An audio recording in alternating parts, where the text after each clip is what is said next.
जी मोहम्मद शाहिद। शायद से कैसे उस दिन क्या हुआ था? उस दिन भाई जी मेरा फेरी का काम है। 22 साल से यहाँ फेरी लगाता हूँ आपके होशियारपुर में। और मैंने कारपेट बेचा था नहर कॉलोनी में, तकरीबन 1 महीना हो चुका है। तो कारपेट मैंने 3000 रुपये में बेचा था। एक बूढ़ी माता थी, नाम नहीं पता मुझे, तो उन्होंने 3000 में लिया था। बोला था 15 दिन के बाद पैसे दे देंगे। फिर मैं जब पैसे लेने गया उनके पास 15 दिन के बाद, तो उनको बीच में कुछ रंग नहीं पसंद आया हो या जो भी वजह हुई हो, उन्होंने कारपेट मुझे वापस दे दिया। मैं ले आया उसको, 2 दिन तक मैंने साइकिल पे घुमाया, नहीं बिका।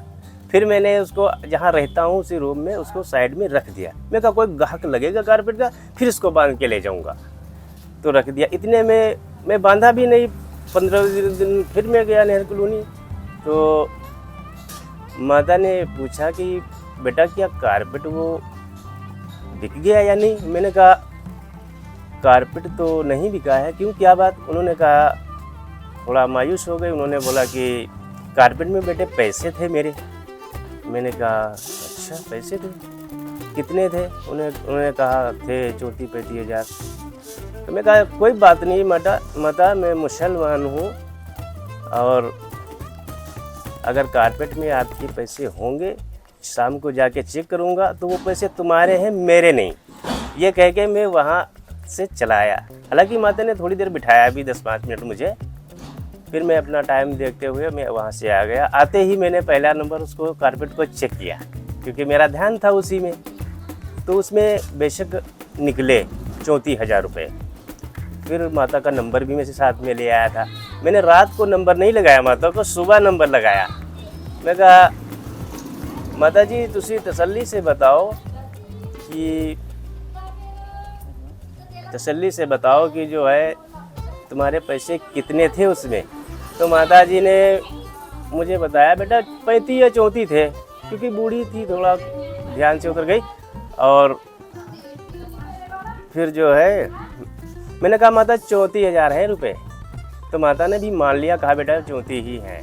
मैंने कहा कोई टेंशन की ज़रूरत नहीं है माता जी, मेरे पास पैसे आपके सेफ हैं, रखे हुए हैं। सुबह आपको मैं शाम के टाइम बुलाऊंगा, किसी टाइम आप आ जाना, पैसे ले जाना। मैंने उनको पैसे बुला दिए।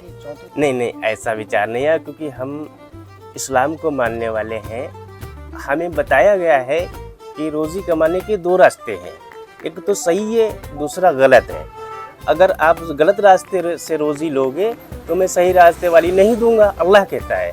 अगर गलत रास्ते से जो रोज़ी आ रही है उसको अगर पीछे कर दोगे तो मैं सही रास्ते से उतनी ही दे के रहूँगा, ये कुरान में अल्लाह फरमाता है। मैंने वही सोच के उनको वापस कर दिया। जैसे बहुत से लोग ऐसे हैं जो ऐसे समय में थोड़ा उनके मन में लालच आ जाता है भाई। हाँ, थोड़ा लगा नहीं भी इतने समय से काम कर रहे हैं। नहीं, थोड़ा मन में आया ये चीज़ कि यार 34,000 रुपये है। फिर मैं ईमानदार बंदा हूँ ना, मेरे लिए वो उनकी हैसियत कम थी, मेरी ईमानदारी की हैसियत ज़्यादा थी। क्या कहना चाहते हो, जो लोग गलत रास्तों पर चल रहे हैं, नशे बेच रहे हैं या लूटपाट की घटनाओं को अंजाम दे रहे हैं, आपने एक मिसाल कायम किया, क्या आप उनको क्या संदेश देना चाहते हो? मैं संदेश देना चाहता हूँ, हमेशा मतलब सही ढंग से रोज़ी कमाना चाहिए और सही ढंग से उसको खर्च करना चाहिए। हराम से बचना चाहिए, हराम बुरी चीज़ है। और ईमानदारी का खाना चाहिए, ईमानदारी के साथ ज़िंदगी गुजारनी चाहिए।